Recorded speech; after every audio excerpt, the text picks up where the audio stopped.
Welcome back everyone. In this lecture, we will actually continue to study the highest weight representations. So, indeed we will prove that any highest weight representation, finite dimensional representation must be irreducible. So, here is the outline of the proof.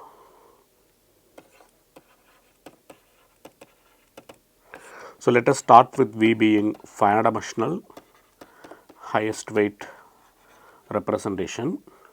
So, let us say it is generated by V, which is of highest weight vector of highest weight lambda. So, since V is finite dimensional, we already proved that lambda must be dominant. So, V is finite dimensional implies lambda is dominant. So, that means those weights from lambda such that mu of hi takes non-negative integral values for all I from 1 to n. So, now if we take this finite dimensional highest weight representation, then we consider Casimir operator, and then we actually prove that the Casimir operator is going to act as scalar on this finite dimensional highest weight representation.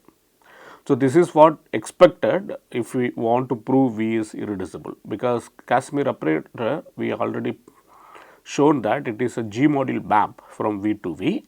Since V is being irreducible, if we are expecting to be irreducible, then we know that Casimir operator must act as scalar.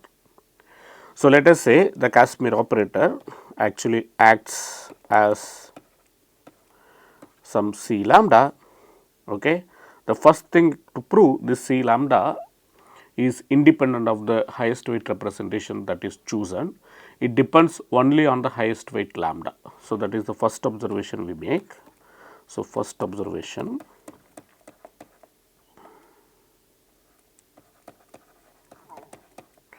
so this C lambda, the constant, is independent of the choice of highest weight representation. Okay. So, because it is independent of the choice of lambda, so C lambda will be given in terms of lambda, indeed lambda of hi. So, then we will actually analyze what will happen to given finite dimensional highest weight representation.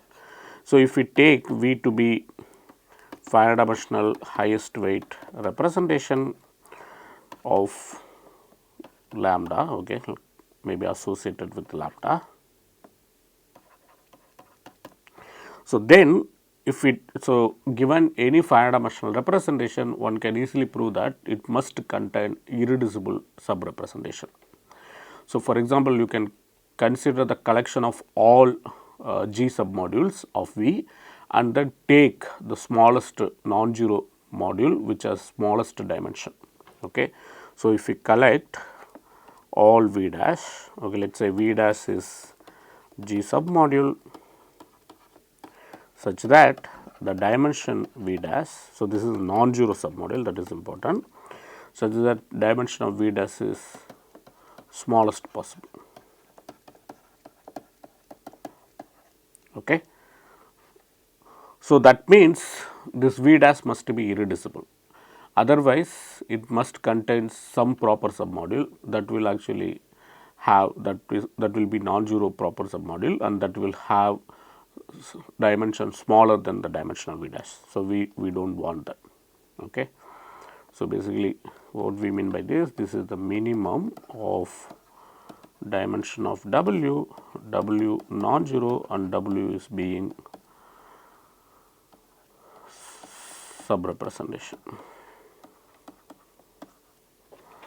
Okay. So, then it is easy to see that V dash is an irreducible G submodule. Okay, that is immediate. So, now if we take this Casimir operator, we know that the Casimir operator must act as some scalar on this V dash. Since any 5 dimensional irreducible representation is highest weight representation. So, we can see that if V dash corresponds to, let us say, some mu. So, that means it is generated by a weight vector that has weight mu. So, that is, let us say, generated by some V dash has weight mu. So, then what will happen? So, this C V restricted to V dash. So, that must be acting as scalar.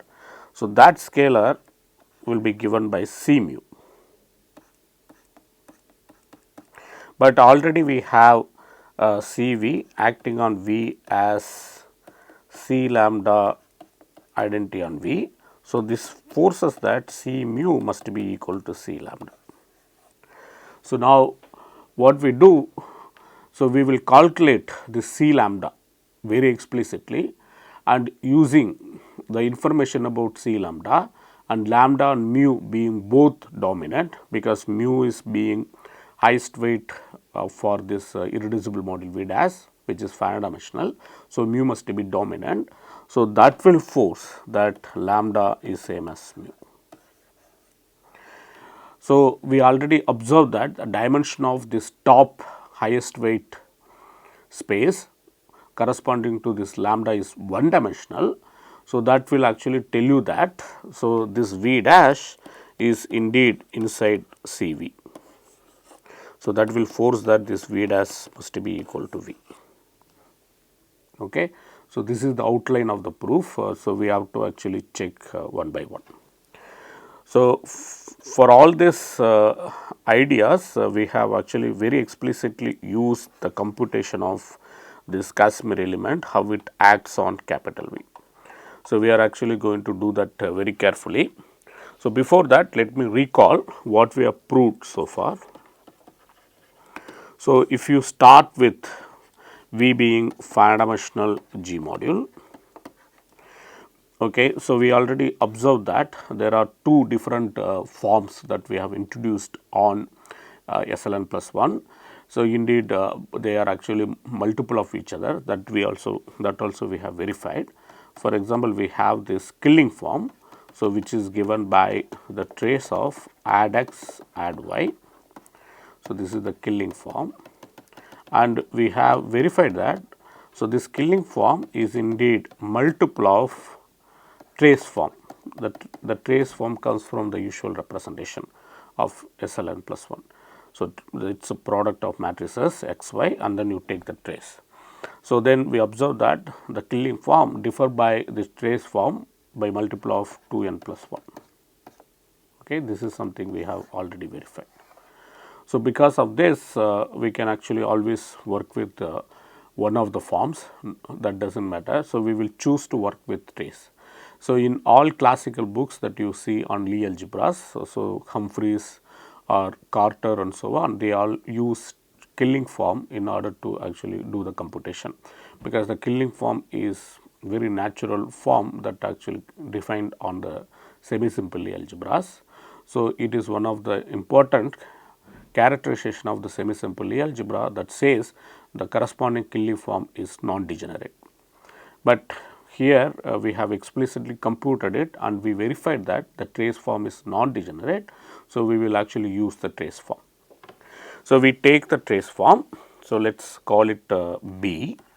So, B of x y is nothing but the trace of x y, trace of the product. So, this is what we call as trace form on SLN plus 1 C. So, we already know that this is indeed non-degenerate form, non-degenerate symmetric G invariant bilinear form.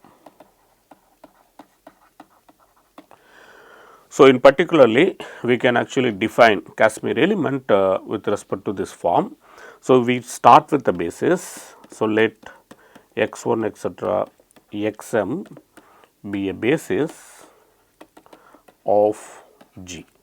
Okay, this m is chosen to be the dimension of SLN plus 1. Okay, we already know what it is, but I am just denoting it by m. So, now given this basis, so we have this corresponding dual basis, we call it y1 etc. ym, and the dual basis is actually with respect to the killing with respect to the trace form. So, in particularly if we take B of xi yj, we get delta ij. So, this is the meaning of y1 etc. ym being dual to x1 etc. xn. Okay, this equation is important. So, now recall that the linear transformation that is defined using these xi's and yi's, that is called Casimir operator. So, the Casimir operator Cv of v is defined to be the summation xi v yi v acting on v. Note that we have this representation. So, there is a map from G to GL of v, and the image of x we denoted by xv. So, now this I ranging from 1 to m. So, this is how you define the map Cv of v. So, this is the Casimir operator.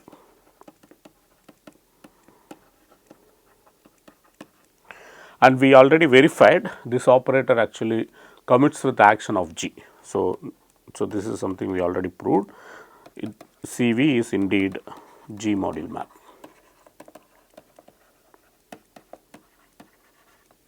So, not only that, it is independent of the choice of the basis. So, it is independent of the choice of x1 etc. xm. Okay, this is something we already verified. So, now we will use this actually to compute. So, how the Casimir element act on given highest weight representation. So, note that so we have to actually choose some nice basis of our Lie algebra. So, we will actually choose the basis that comes from the root spaces. So, we take, so here is the theorem. So, suppose V is a finite dimensional highest weight representation, okay, let us say generated by V of weight lambda. So, this is the weight vector which has the weight lambda. So, then one can claim that this Casimir operator acts on entire V as scalar. We call that scalar C lambda. Okay. So, this scalar is independent of the representation.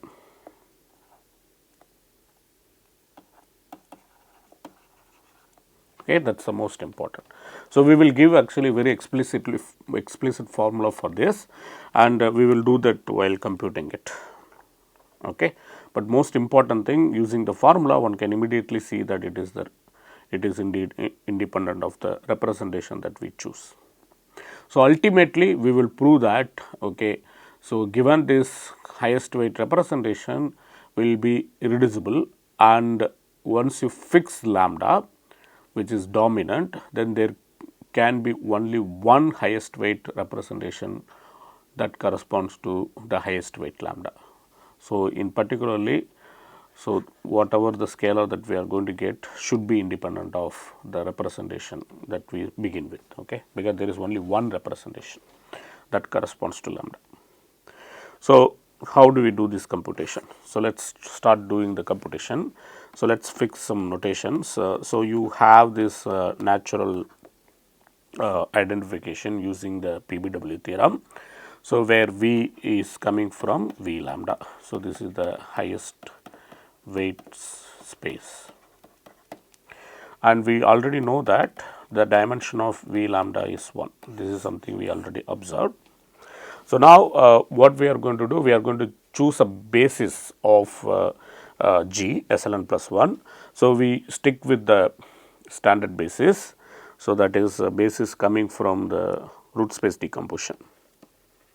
So, there is this basis of G, so which is given by H1 etc. Hn, and recall that Hi is nothing but Eii minus Ei plus 1 I plus 1. Now, you also have other bases. So, something corresponds to actually positive roots. So, if alpha is in phi plus, if you write alpha as epsilon I minus epsilon j with I less than j, so then the x alpha is nothing but Eij. And then similarly, you have y alpha, which is nothing but Eji, and this also again corresponds to alpha in phi plus. So, all these collections will form a basis of SLN plus 1C. Okay. So, that is something we have already seen. Now, we also computed very explicitly. So, what will be the trace of Eij Elk? So, using that computation, you can easily see that the dual basis of this. So, we just call it H1 star etc.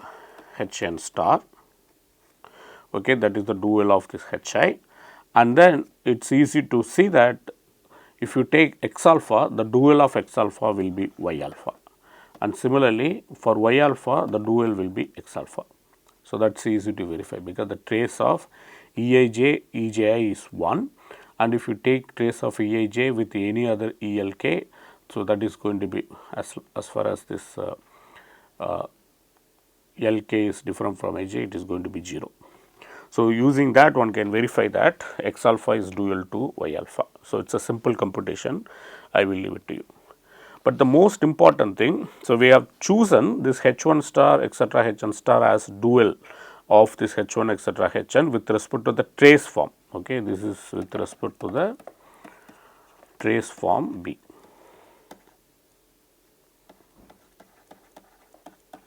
Because it is with respect to the trace form, we have the following formulas.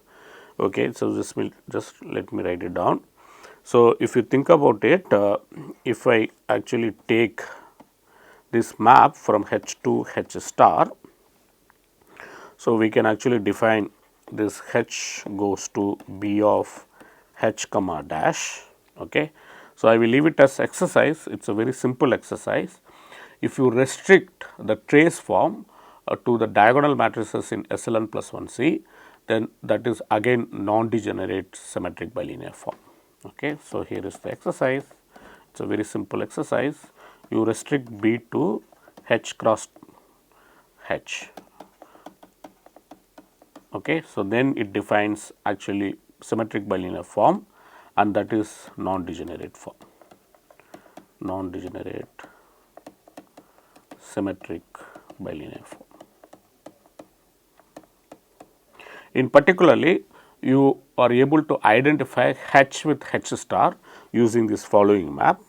So, H goes to this evaluation B of H comma dash. So, that defines indeed actually the identification between H and H star. So, now if we take some, let us say some mu here, then the inverse image of the mu we call it H mu. So, basically how the H mu is defined. So, H mu defined by B of H mu and applied on any H should be exactly equal to mu of H, because so H mu is just the inverse of mu with respect to this map, okay, this evaluation map. So, H mu is indeed defined using this equation. So, now if we use this, then we can easily see that we will actually do the computation with respect to these two bases. Okay. So, now let us go back to that Casimir operator. So, let us write down what it is. So, then CV of V is going to be, so recall it is summation xi yi acting on V.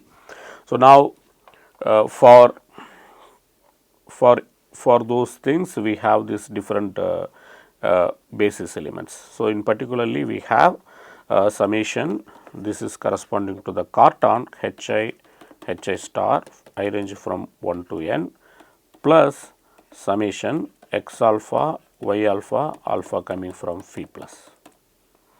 Okay. So, this is acting on V and this is acting on V. So, this is what we get it from the Casimir operator.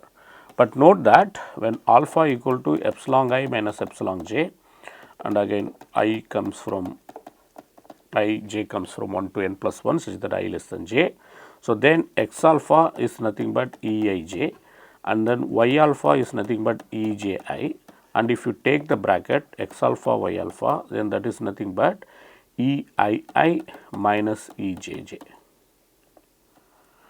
Okay. So, because of that, so we can call this element H alpha, because this corresponds to epsilon I minus epsilon j. So, now using this you can easily see that whenever you switch x alpha y alpha, you get y alpha x alpha plus the bracket x alpha y alpha. So, which is H alpha. So, y alpha x alpha plus H alpha. So, this is what you get whenever you switch. So, when you compute the CV on this highest weight vector, so this is the highest weight vector. So, what we know about this V? So, recall by definition of highest weight vector of weight lambda. So, HV act as lambda of H for all H in H, and XV is 0 for all X from n plus. So, this is the definition of highest weight vector. So, using this, if we compute CV of V, you can see that. So, this first equation actually translates to summation lambda of Hi, lambda of Hi star times V. And then the second equation, so we can actually switch this to y alpha x alpha plus H alpha, but x alpha comes from n plus. So, because so this is actually coming from n plus, so this is going to kill V. So, only H alpha, if at all, it is going to contribute. So, that means, so this is going to give you summation lambda of H alpha, alpha from phi plus times V.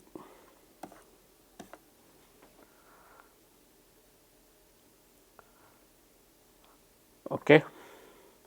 And oh sorry, we also have another sum, that another sum actually just vanishes. So, we have this third sum x alpha y alpha times V, sorry, y alpha x alpha times V, where alpha coming from again phi plus.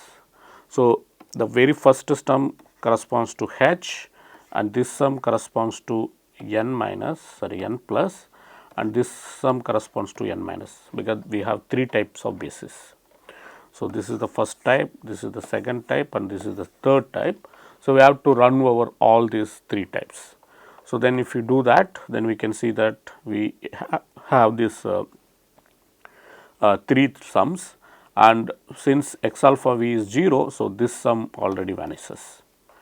So, now using this we conclude that CV of V is exactly equal to this.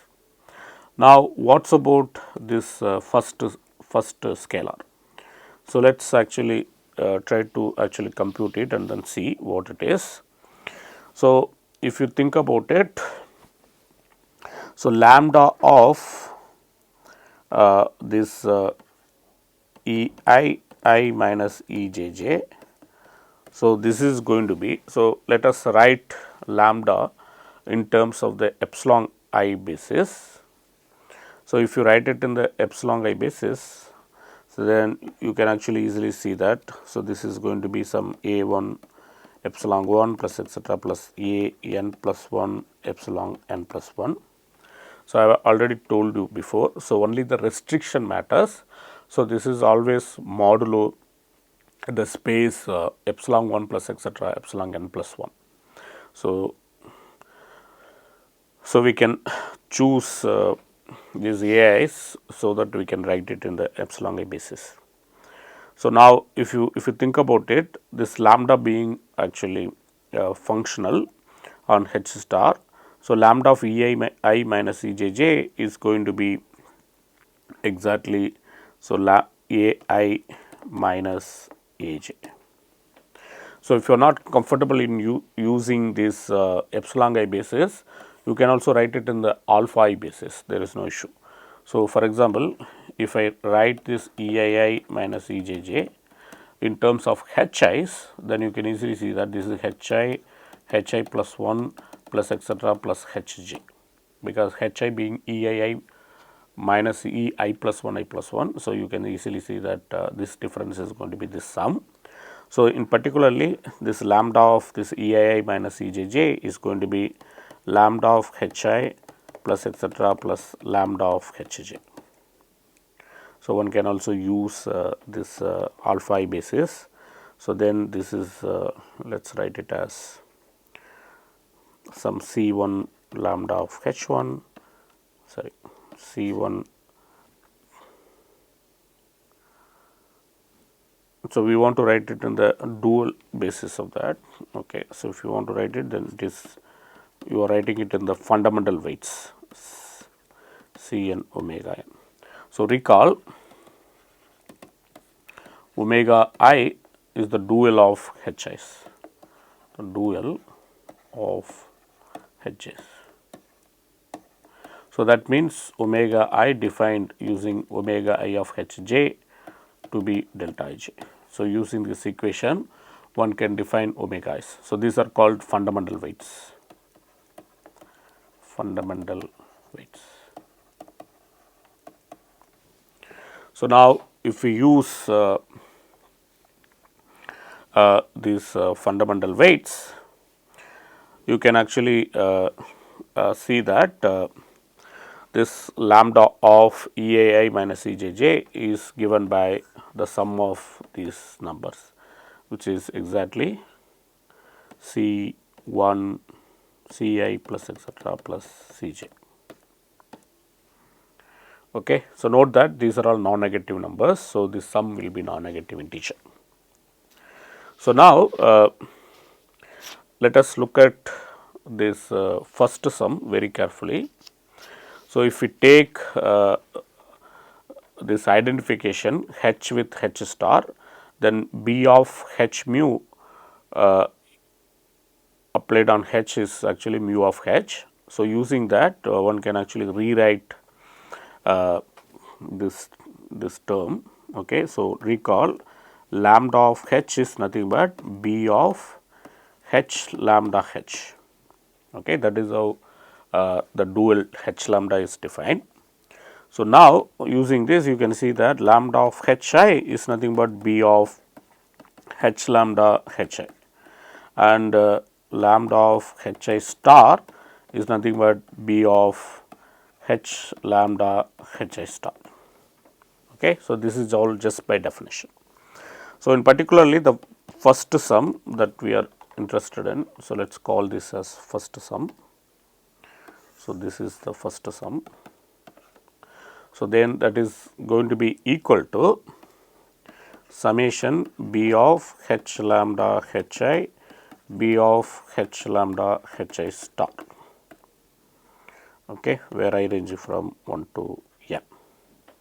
So, now note that if you write lambda H lambda in terms of the basis H i's, then write it as some, let us say R1 H1 plus etc. plus Rn Hn, and then H lambda again can be written as sum of elements using this Hi star. So, call it S1 H1 star plus etc. plus Sn Hn star. So, then it is clear that, so this number B of H lambda Hi is going to be exactly Si, and this number is going to be exactly Ri, because B of Hi Hj star is given by delta Ij. Okay. So, because they are dual to each other, so you get this equation. So, this is summation Si Ri, I range from 1 to n. But if you think about it, B of H lambda comma H lambda is exactly equal to summation Si Ri, because this Hi star they are dual to each other.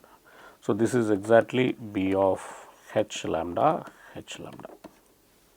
But what is B of H lambda H lambda? So, that is going to be exactly the trace of H lambda H lambda. So, that is the trace of H lambda square. So, now if you think about it, actually if you write H lambda in terms of the standard basis EII.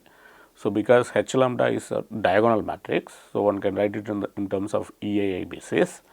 Then let us write it as some, let us say some D1 E11 plus etcetera plus Dn En plus Dn plus 1 En plus 1 n plus 1,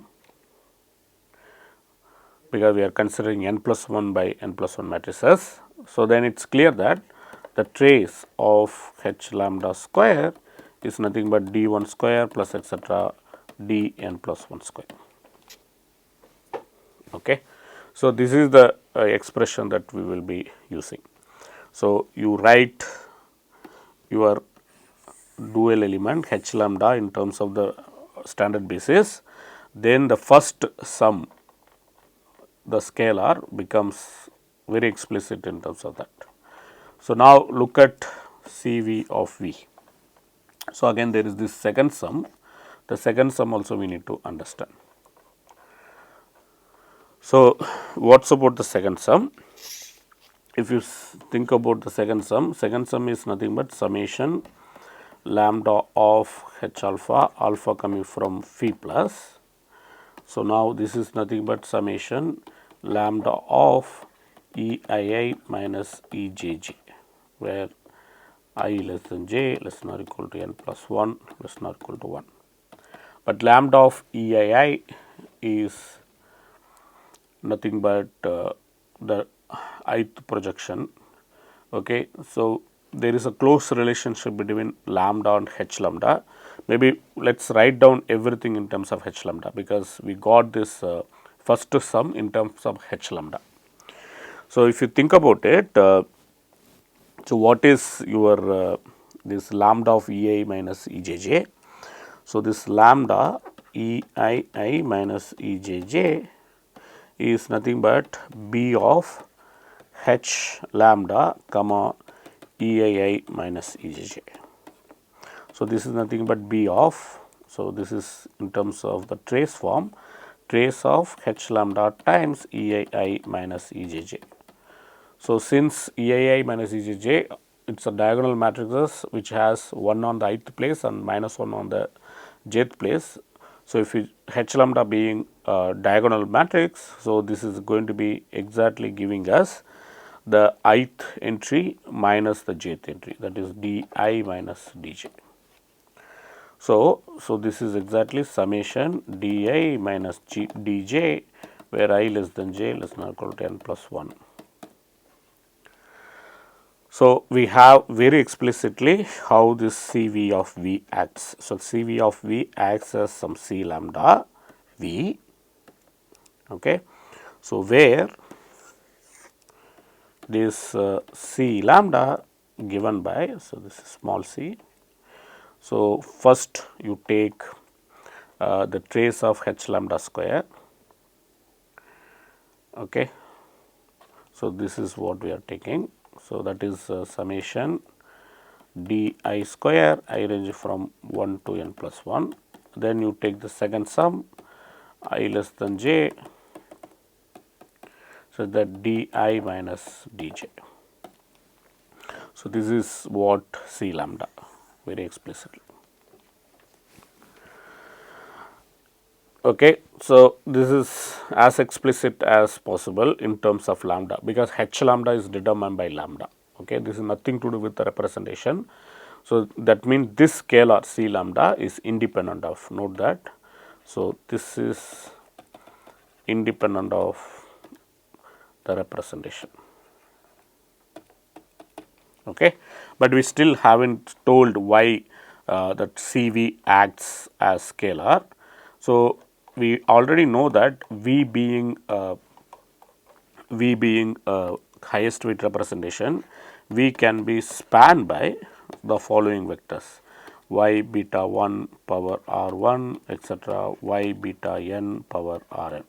So, where you just order the positive roots as beta 1 etc., beta n.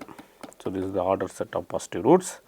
So, then if you take the various powers of these vectors applied on this highest weight vector, then you get the spanning set of capital V. So, now if you take any W from capital V, that W is going to be sum of these y beta 1 power x r 1 etc., y beta n power r n times V. Now, if you apply CV of W, then you can easily see that CV of W will pass through the sum as well as this product, because CV is indeed G module map. So, it commutes with the action of G. So, this is going to be exactly sum of this y beta 1 power etc., y beta n power r n, and then it goes all the way and then act it on V. Okay, but we already know that how it acts on V. So, that acts as C lambda W.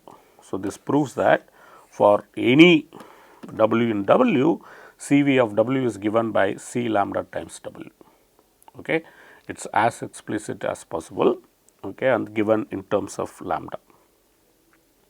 So, we will actually use this information in order to actually conclude that our given highest weight representation irreducible. So, we will do that in the next class. I will stop here. Thank you.